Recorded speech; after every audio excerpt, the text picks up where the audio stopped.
海宁格说，孩子是父母的镜子。我说不是，是照妖镜。什么照妖镜？这个爸爸以前一定常打妈妈，不然就打他周遭的人了，有样学样啊。原来我在骂我小孩的时候，跟我妈以前骂我的是一样的，很多都复制贴上，复制贴上，然后敷衍而已啊。你有活着吗？我们今天从第9页，一切经书因人所有，在讲这个一切经书因人而有之前呢，各位先看到第13页的5，集济父祖教法。我们上次讲，王老师特别叮嘱没有听经的人不能给法本。那他依据在哪里呢？5集济父祖教法，1坛经为依归。大师住潮汐山，就是他那一场法会完以后，住潮汐山，少广2州就是在广东地区，行化40余年，若论门人生之语数3、5千人，说不可尽。若论宗旨传授坛经，以此为依约。若不得坛经，即无禀受，须知去处，年月日生命性命地相父祖。无坛经秉承，非南宗弟子也。未得秉承者，虽说顿教法，谓之根本，终不免正。但得法者，只劝修行，正是圣父之心，与道违背。所以之前你拿这个坛经你的生日姓名要记下来的对吧？须知去处它是有传承的。所以我们这个经书不是说到处给的这是为了传承，您姓名的生日都要记下来的。所以王老师秉持六祖慧能大师的这个禀赋嘱咐，那当然我们也要跟从我们回来第9页，上次讲你这个拿了这本法本，这个六祖他说这个法本，你只要是他这个圆寂后的10大弟子的传承，必得见性。这是多大的承诺？他说必得见性，他说你依此修行必得见性，这是他对你的承诺对年月姓名他在后面有讲到，这个坛经在的时候，你就常见我在你的身边。就坛经你如果有传承的话，坛经在的地方，六祖的法身就在你旁边所以他是一个有誓愿的，他不是随便跟你讲你爱听不听，你讲的对，你讲的不对，他不跟这些人玩他干嘛浪费时间？你有这个法本，你的姓名、你的生日要写下来，要禀报的这个传承你依这个坛经修行，必得见性这是一个很大的承诺我都不敢下这种承诺呢。一切经书因人所有，内外不住，来去自由，能除执心，通达无碍。心修此行，即与般若波罗蜜经本无差别。一切经书及文字小大二圣12部经，皆因人智，因智慧性故然能建立。然就是因此的意思，自然而然。我若无智人，一切万法本亦不有，故知万法本从人心。经是因人设置而有，因为人有各类的人。小周在，我就要跟他吃炸鸡，对不对？我不能吃我的素，我总不能买素给他吃吧。他那个劳动的人，烟跟那个槟榔，一天嚼60几口槟榔，然后烟3包的，我会买素给他吃吗？因人设置你在一体感中，哎呀，我吃素好高尚哎呦，你要配合我，哎呦，这个怎么样这就是没有一体感，这叫共高我慢。哎呦，我做什么特别跟别人不一样，别人要配合我。这世界一半的问题都是这种问题，我自觉高尚。另外一半的问题就是，哎呦，我好，再怎么做我都很烂不断的苛责自己，自我责备，然后呢，作践自己，这是另外一半的问题。这2个问题呢，其实基本上都是一个 upbringing 的问题，你原生家庭的问题。高雄出了一个这个赖某某儿子打人的问题，我跟恒源讲，孩子是父母的照妖镜海宁格说孩子是父母的镜子，我说不是，是照妖镜。什么照妖镜？这个爸爸以前一定常打妈妈不然就打他周遭的人有样学样还有其他可能吗？他生下一个白纸，他哪里学的？当然是原生家庭啊。所以我们在跟这些很自卑的人，或是很自大的人，或是他某一种修行上有障碍的人啊，他可能很干净，但没有勇气；他可能很有勇气，但呢很驳杂，都因人而设有。释迦牟尼佛49年说法，依不同的根器来的人的不同，应答而成经，对吧？各种经，从他跟吴比丘开始出转法轮，到最后法华经的一佛圣三转法轮，都是因为根器不同来的，因他讲经说法而要开悟的根器的不同，而成了各种经。如果没有这些人，佛陀就会跟我一样，很喜欢一个人在房间里不想出来。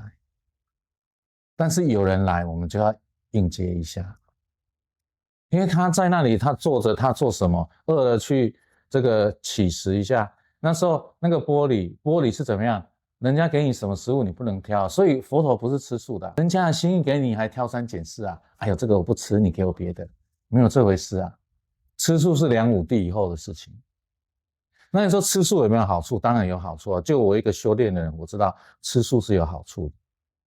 你没有流那么多那么臭的大便，体味不会那么重啊，不会那么大的眼屎，不会那么多的痰，不会那么多的青春痘等等。其实我们很多人的病，只要是内分泌的问题，都是吃肉太多的问题。什么甲状腺问题啊，子宫肌瘤啊，什么什么，那都是吃肉的问题。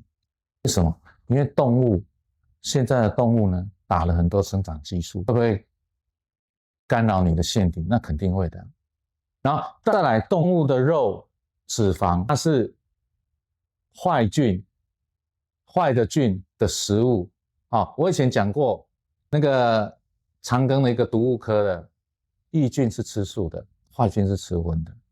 2句话讲完，因为它培养中一样啊。你知道我们在医院的时候，那一些我们要说，哎，他有那个细菌感染，用什么培养？牛肉汤培养。你有听他说用蔬菜汤培养吗？吃肉当然有好，吃素当然有好处，就修炼而已。但是你去托钵的时候，你在那边挑三拣四，不行，因为这是众生的心意，对吧？这个是布施者的心意，你不能挑的。12部经皆因人智，因智慧性故，不然能建立。我若无智人，一切万法本亦不有，故知万法本从人心。这就是一个人明心见性的状态。一个明心见性的人，他是很不喜欢讲话，他是不会故意去跟人家互动的。为什么？他在三界之外啊，他干嘛自己无缘无故这个降维？但是你不能舍三界啊，所以呢，三界不管色界、无色界、欲界来一体里面啊，你必须应答，对不对？这是一个圆满状态。那小乘的阿罗汉就是他坚决不入三界，菩萨就是入三界，佛就是入三界。他的三界里面所有的众生，他累积的直心行的正量功德够了以后，他自成一个曼达拉曼陀罗，他自成一个他的国度。那个国度是什么呢？那个国度就是空，但是空里面有很多的法宝。例如说你念唵顶戴圆润大同，就是它其中一个国度里面的法宝。它这个法宝可以跟你对应，可以产生功能，可以接引，可以帮助到众生。所以它既空也有，好像是我们这个坛城什么这都是药师佛，对不对？我是从以前开始，除了王老师儒家的传承，然后他有这个维觉老和尚的这个禅宗的传承，对不对？我前世的这个西藏密宗的传承，那我开始当医生以后，我就开始专修药师佛。药师佛的很多的这个奇迹也太多了，例如说再生意等等，我们现在就不细讲。缘在人中有愚有智，愚为小故，智为大人。迷人问于智者，智者与愚人说法，令使愚者误解心开。迷人若悟心开，与大智人无别。什么意思？我们上次讲到，这个世间的一切都不需要要它改变，重点在你的心量的大小。比喻就是哇，我们那个水循环，我们又讲了周期，还记得吧？你如果把当自己，哎呀，我是擎天古树，我在武当山上，哇，我多么的这个壮丽巍峨，然后突然被雷一劈，啊哀大叫，你从那个，你纵使是这个登天大树、登天古树，你还有把这个自己的心量框在自己是一个这个冲天的古树上的时候，就心量小。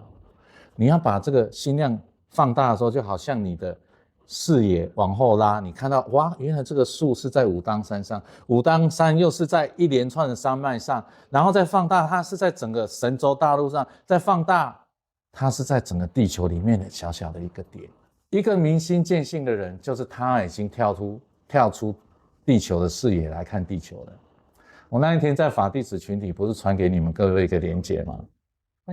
外太空看。对，如果各位呢钱够多的话，不用回来这边打坐，直接上外太空，你就开始有明心见性的那种味道了。然后呢，有太空人回来说，他极讨厌这种感觉，但一生又很想回到那个感觉。为什么？为什么讨厌？因为他自从尝到那个味道以后，世间的一切再也引不起他太大的兴趣。你说讨厌不讨厌？以前吃什么那个感恩 Thanksgiving 那个烤鸡，哇，好好吃哦！吃了那个以后，食之无味，弃之可惜。你说他讨不讨厌？讨厌啊！所以心量大小是问题啊。这你心量小，就是我们后面会讲到神秀跟慧能啊，神秀派了他的一个弟子叫智远去拜访他。南宗北宗，禅宗的南宗，北宗诸恶莫作是戒，众善奉行是定，自净其意是慧，叫戒定慧。因为北宗没有从心量下手，他充其量是在欲界、色界、无色界让自己不犯错而已，他并没有跳脱，他心量没有扩大，他比阿罗汉低一个层次，他们其实的终极目标也就是阿罗汉而已啊，阿罗汉就超三界嘛，对吧？不愿意再入这个欲界的情跟欲的苦恼，色界呢迷于色啊，这个像那个很喜欢去演唱会，很喜欢看烟火的，很喜欢美妆啊、打扮啊、包包啊，那个都是色界的。那无色界就是 AI， 喜欢那个思想高尚、有智慧，然后怎么样？这三界的问题不是问题，问题在于他的心量没有扩大，重点都在心量的问题。这一点至为大人。儒家是什么？儒家你愿意走向德行之路，就叫君子。你一旦进了仕途，当了官，你的德行德配位叫大人，至为大人，一样的道理。为什么儒家对于大人是肯定的？因为他要有心量，父母官嘛，对吧？他要把他这个管辖范围的人当自己孩子一样疼爱引导，叫大人。大人这两个字在儒家是很重要的一个地位。大人是什么？心量大的人叫大人，对不对？你想想各位，你每天我这一生要达到什么成就？心量小了。我这一辈子的成就，我可以造福自己跟别人多少？如果可以越多，那就心量大，那就大人。反观你征战了亚历山大 Alexander the Great， 成吉思汗，现在普京，说他们心量大吗？都是为了一己的权力之欲而已。他们顶多有血缘的家族的概念，并没有心怀众生啊。这心量大小，跟你做什么事无关。我常常强调一件事情，你在山里，哇，修到足迹，我修到什么仙，我什么地仙、人仙、天仙，我修到什么真人，体会化呀，100年、1000年、10000年，你这些年在宇宙而言，都是电光火石啊！宇宙的时间是亿年、兆年上计的啊，你要多个100万年，你又怎么样？但陈树菊的心量够大，他就是一个卖菜的，他比那个修了什么地仙、人仙、天仙都还要的好嘛，懂我意思吗？你心量小，哇，把自己身体弄得怎么样，特别的怎么样，哇，可以那个屁股，可以那个几天不吃，可以御剑而行，可以什么飞升，可以怎么样，那都是你一己的享受而已。你利益到这个众生跟这个世界跟这个宇宙多少啊？这心量小。我以前一直在讲，僧团里面跟公司也没什么样，僧团要争教授室，要争住持，那跟公司里面要争当总经理、争当执行长有什么两样？本质一样啊，关键都在心量的问题啊。故知不悟即佛是众生，一念悟即众生是佛，没有次第，没有阶段。这一刻，这我们灵性升维杜莫斯浩劫讲，我们只有这一刻。你要去修仙有次第，神秀呢？哇，你修行有次第。哎呀，我要什么什么旗，什么旗，什么旗，有次第。没有次第吗？当然有次第啊。你在修炼的时候，身体进化不是一下子就脱胎换骨啊。我开始喝再生液的时候，这个第5天开始橘色尿啊。身体物质界、三维世界是有次第，但你的跟我们讲色身跟法身有没有相连，是这个瞬间的事情。一念二，法身即离色身，对吧？讲了嘛，我们譬喻也讲过了。一念若悟，即众生是佛。这一句，请各位起大信心。哎呀，我配不起，还什么？你还落在相中，你还没有离相。故知一切万法尽在自身心中，而不从于自心，顿现真如本性。菩萨戒经云：我本原自性清净，是心见性，自成佛道，即时豁然还得本心。如果你可以把你的注意力放在此刻，你现在在这里听我讲经，你在这边这个直播，你在这边听的这一刻，你把专注力放在这里。我以前讲过，专注力跟注意力是不一样的。专注力是没有其他理由借口，就是安住在这里。注意力是我要完成什么，所以我要具我大脑的力量要完成那一件事。专注跟注意力不一样。你如果可以做到这一点，然后又知道自己是片刻的存在，又能够于相而离相，那你要明心见性的几率就很大了。那跟你以前叫什么名字，是男是女，身体怎么样毫无关系啊。我们在听六祖坛经的时候都有感觉，哎呀，讲得好好，黄医师也讲得很好，元仁老师也讲得很好，听完回去现在又不一样。甚至是我与忍和尚处，一闻言下大悟，顿见真如本性，是顿之教法，流行后代，令学道者顿悟菩提，各自观心，令自本性顿悟。忍和尚处就是叫他去五祖的房间跟他讲《金刚经》嘛，对吧？这一段还记得吧？若能自悟者，须觅大善知识，示道见行。这就是后面的永嘉禅师为什么要去找六祖的原因。你都觉得自己悟到了，你必须有传承的人印证你。为什么印证？因为我们在头脑这个大魔王的幻象里，他创造各种幻象给你。但我也不能把它讲得太夸张，好像他多有能耐哦。你越讲他就越明显。我举一个例子，我最近在脸书看到一个跟台湾女人结婚的外国人，他说呢，有人呢在人行道骑机车，他还把那个录像拍下来，就开始说啊，他这个多危险啊，会撞到小朋友啊什么，那旁边是校区啊，然后他骑车速度怎么样，然后他跟当地的派出所讲了什么啊，然后呢，派出所说他们去派人勘察过了，也不能这个决定啊，然后这个人又戴口罩等等，那他也没有办法判定他违法什么什么。那个外国人讲了一大堆，我刚刚回的是，因为我看了那个影片嘛，这冬天穿的那个毛绒衣，戴口罩、安全帽，然后从那个人行道那边拍的时候时间没有很长，他没有骑很快。我说，我用英文回，我的意思是说，这有很多可能啊。我说根据你的这个影片，很多可能他会不会是从他的大楼骑出来，要骑到马路上？而且我说他的速度不快啊，都从以前我们撞死人的经验而言，他就是慢慢的骑出去嘛。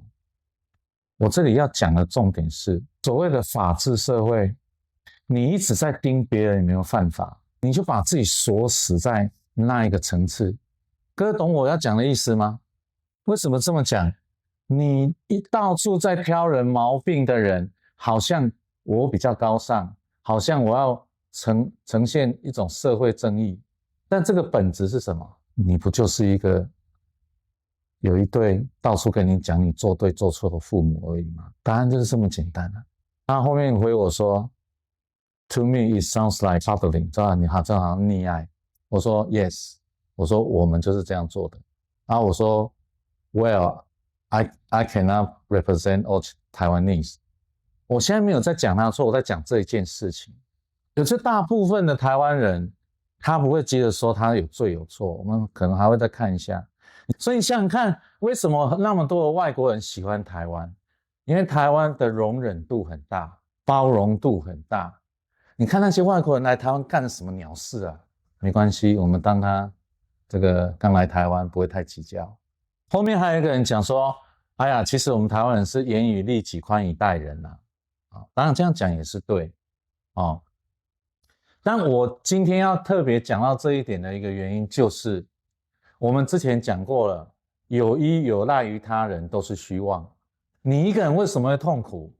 因为你不愿意面对自己，你不愿意安住于孤独之中，你不愿意面对你活着的每一刻从来没有离开孤独两个字过。你哪一刻不孤独啊？精准的讲，孤独是什么？孤独就是你愿意去看自己的念头，愿意去看自己正在做什么，正在说什么，也就是密教的身口意而已啊。你愿意关照我在讲什么，我在做什么，我在想什么的这一件事情，而不是按某一个版本继续复制贴上，复制贴上，然后像机器人一样重复的在做。你去看这个周遭的很多人，奥修讲都是机器人，完全正确啊。它有一个 pattern， 它有一个 module 模组，它没有活啊。它是一个，就如果现在的这个机器人而言，大概差不多，还会做家事，会讲话，会跟你应答 ，AI 应答，都是复制贴上，复制贴上。各位，你仔细想一下，看看周遭的人啊，你跟他的对答里面，你觉得他讲的话是他自己想讲的吗？我先举个例子啊，你那个看到晚上，那个广告特别厉害，晚上10点就有泡面的广告，然后呢，以后晚上10点肚子就饿了，就会想要吃那个泡面。你的脑袋里面被植入了很多根本不是你的东西呢。你有时候从那个嘴巴冒出来就要，我怎么讲了这句话？原来我爸爸曾经讲这句话，原来我妈妈曾经讲这句话，原来我在骂我小孩的时候，跟我妈以前骂我的是一样的。很多都复制贴上，复制贴上，然后敷衍而已啊！你有活着吗？你这种问题从哪时候可以开始看见？如果你愿意知道自己是孤独的，然后愿意去看自己的身口意的时候，你才有办法，有可能这一刻是活的。才有六祖坛经里面的智，观自在菩萨，观自在菩萨的智，这个菩萨是眼睛看着鼻子在观自在，不是看着别人。哎呦，你这样穿可以吗？会显小腹什么之类的，诸如此类的，到处去看别人。你开玩笑，不要太在意，只举例而已。所以推导到最后，孔子也跟你讲：我欲人，斯人之矣。一日克己复礼，天下归仁矣。当你愿意在这一刻透过照顾自己的身口意，愿意回到自己的时候，然后透过感动进入一体感的时候，这个世界连一点点都不需要被更动，你就已经在法界国度净土里。我们常常想，哎呀，这个人如果改变一下，那我就更好了啊！这个人改变这个，这个人改变这个，这个人改变那个，改变那个，这个改变那个啊！老板改变那个，员工改变个屁！然后就有什么各种什么世人术啦、厚黑学啦、管理学啦，什么有的没有啦，一大堆就出来了。这些学只有一句话：面对自己，没有第二句话。你你操控别人成功哦，成功是有周期的，英雄气短，美人迟暮。不是有个影片吗？你看那个，哇，那个狮王咬死了几只那个猎狗，打败了8个挑战他的，老的都孤独在旁边，病恹恹瘦瘦的，还不是一样死？你可以管怎么样呢？你管个屁！一生的努力，你如果没有照这个回到质，心量扩大，那都是徒劳，是浪费，都是虚耗。所以，你如果在一个能够当下从执行型进入执行流，你觉得自己在了，那你还是要找大善知识世道见性，印证一下到底是自己到底是对还是不对。而明大善知识解最上圣法，直示正路，是大善知识，是大因缘。所谓化导，令得见佛。什么叫大善知识？你如果诚心诚意，他就可以化导你，让你见到佛，这叫大善知识。我黄某人呢，自觉不如顶多讲讲经呢，让大家笑一笑，听一听，回去看有没有帮助。令得见佛，一切善法皆因大善知识能发起故。三世诸佛12部经亦在人心中，这个不用解了，都讲过了。经因人设有，对吧？所以你依照这些经典，你去研究经典，那你就知道佛教学者根本是浪费功夫啊。如果你佛教的学者对经书的研究有一件事我觉得很好，什么呢？就是把后人那些叠床架屋通通给它去掉，这个工作是可以做的。在后面论述开始讲说佛陀讲的论是什么，理论是什么，然后他的哲学思想是什么，我不能说它没有价值，但是就一个我们都来这个地球上的玩家，我们是要成佛不是研究攻略把它研究，一直在研究攻略，你会把这个游戏打到最后吗？你真正是要把游戏打到最后一关，打败大魔王是不是？各位听懂我意思吗？本末倒置。一个学者解经的目的是要，第一个让六祖坛经像现在那么厚的回到原来的法本，这个叫考证考据。第二个能够呢把这个经典回到法本以后，用自身的修行的经验接引他可能先走的15步，接引14步以下的人，那可以。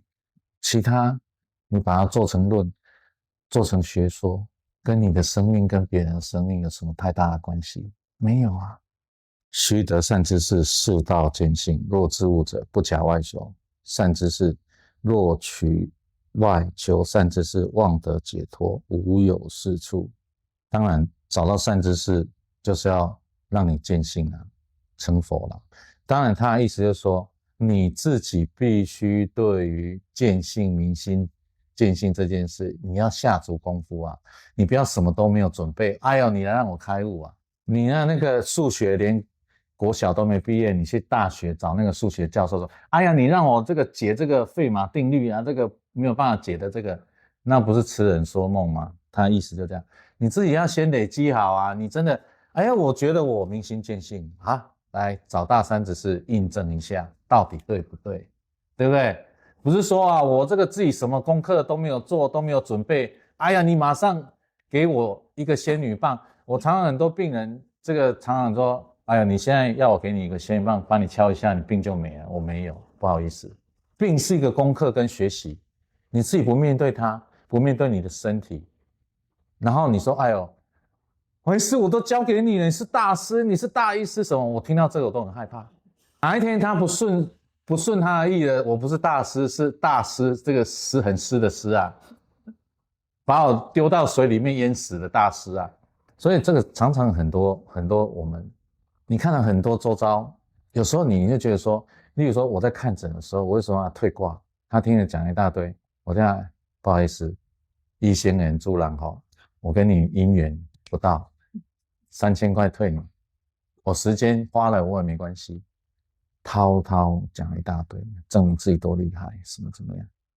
听了以后，我说一仙人助人对吧？姻缘不到，你拿我当证明你很厉害，因为听说我很厉害，那不好意思，你当我是一个仙女棒，不好意思，你当我是你的依靠，不好意思。两个人完全的相爱，尤其在练，然后呢，刚开始的性行为里面，我完全肯定，绝对是100%。黄某人也有这样的经验，但除了那个经验以外的时间，看到那么多的锁在那里，我就发了密集恐惧症了。哇，看到那个马蝇，那个一颗一颗的那个在那里，好恐怖啊！太恐怖了，我是不是有太敏感的感觉？两个人那么生定的绑在一起，我不是说不可能哦，但不是每一个人，而且比例极低啊。我不是说没有，但是比例极低。有啊，伏羲女娲，对吧？你是伏羲跟女娲吗？好恐怖！我们还是回来，不要再延伸了。自心内善知识，即得解脱；若自心邪迷，妄念颠倒，善知识即有教授。汝若不得之物，当起般若观照，刹那间妄念俱灭，即是自真正善知识，一物至佛地。对，你要准备好啊！就像五祖送六祖的时候，送到那个渡船头，然后呢，这个五祖说还要不要送你到对岸呢？他说：迷时失度，悟时自度，对吧？你连自己都不下功夫，六祖下的功夫什么？累世敬、纯善、奉养母亲、砍柴，不是文字，没有文字的污染，这是他的功夫啊。很多人有他这种功夫吗？不然为什么经过一个挑柴的时候，经过一个客店，然后听到人家讲《金刚经》，就悟了一次？这叫 glimpse 瞥见，哇！突然瞥见，原来你在明心见性后的状态是什么？你那时候顿时无念，你说哦，原来我的本性是这种状态。然后到最后，五祖在他的禅房里面又跟他讲了《金刚经》一次，然后真正的中脉爆炸，自性心地以智慧观照内外明彻，是自本心。若是本心，即是解脱；既得解脱，即是般若三昧。故般若三昧，即是无念。这段话，如果你曾经有我们播法的锻炼，会逼近一点。一般人听到这段话是没有感觉，因为解脱不是解脱啊。解脱我们刚刚讲，愿意孤独，愿意回去看自己的身口意，愿意放大心量，遇到善知识点拨，中脉爆炸。我刚刚这一段话讲完了，愿意面对孤独，看着自己的身口意，愿意心量扩大，遇到善知识，啪，中脉爆炸。不然这段话看不懂。我们之前讲过解脱不是要去掉什么，也不是要脱掉什么。烦恼跟菩提的差别在心量的大小而已，不是要去烦恼。心量大的体验，你没有体验就没有体验，你有体验就有体验。我那时候看一个视频，这个从小缺爱症的人，他真的可怜，需要你拯救。你没有这个因缘，因为他以前帮了你，以后也会帮你，所以把它摆正而已，没有需要去除什么心量大小的问题了。很多人说：“哎，黄医师，你很溺爱他。”我没有溺爱谁，说错了，我没有溺爱他，我是谁都溺爱。来我面前的一贯溺爱，一律溺爱。当然，我也很残忍啊！你在那边唧唧歪歪，有的没有，那你就远离我的世界。我就是有点像冰火三重天，跟那个三温暖的那个冰水池跟蒸汽室，这边静一静，那边静一静。我不是故意的我也没有什么阴谋手段的意思。我们今天就讲到这里吧。线上有问题，说，请问黄老师，见性有办法从原生家庭中养成的习性中解脱吗？当然有啊，不然我讲经干嘛如果我没有办法，就不用讲经啊。没有办法就没有人生动力啊，当然有办法，你可以跟他讲多去看来去生为，很多人看完真的很有帮助的。我有一个10年前的朋友，他说哇你讲的话，我的心轮的寒气一直，我就打字嘛，打字几个字啊，我心轮的寒气一直出来，什么寒气有出来？他说哇你的那个话，这个很有力量。我说对，我的话就是有力量。我也没有什么好遮掩，那也不是我的，那不是黄鼎英的。来去生为多听听啊，真的很有帮助的。我们昨天跟那个2位日本的欧巴桑他们很开心，然后我就送他们灵性生为，他们就问了我一些前世的问题，那我也不是乱讲啊，就当下有感觉就讲了啊，我不知道我自己讲还是对还是错，我也不管它是对或是错，反正当下呈现嘛，对不对？是不是？我的头脑要去判断它对或错，那也是多余的，反正当下嘛，就直心流嘛，对吧？然后刚好坐你这个位置的东京有一栋大楼，就是做他的这个会员的服务，很有钱。他弟弟是在日本最大的偏向灵性书籍出版的最大的出版商，在我们灵性生活要在日本出版，所以这个宇宙的安排很奇怪。做中国就在日本发了。对啊，在中国我在那边被虐待，换了你们2个回来啊，就是换了我2个身边重要的人回来。所以我们谈到一点哦，各位，你这一刻诚心诚意做眼前的事，真的就够了，一切会有老天的安排，要有信心。你的信心怎样会被击溃呢？就是时间尺度拉不长。时间尺度拉不长的原因有一个，你的视野的问题；第二个，你欲望太大，短时间满足那么多欲望，你也没办法把时间的尺度拉成那么大。所以你要少思寡欲，老子讲的，你的尺度就能拉得大。